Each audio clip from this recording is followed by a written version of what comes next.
I'm Celeste Pienaar and this is my son Ben. We were walking in the Frederica Reserve and we were actually on the deck having coffee, and we saw the top of the yacht sticking out, but we didn't know what it was, and we thought it was strange, you know, being on the beach, so we decided to come and have a look.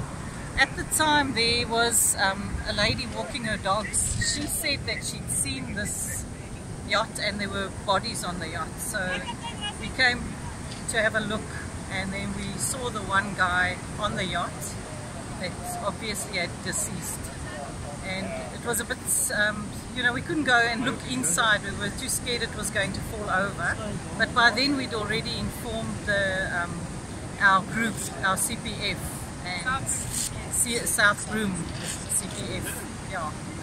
And then, well, then everybody started arriving, and you know, yeah, and that's it.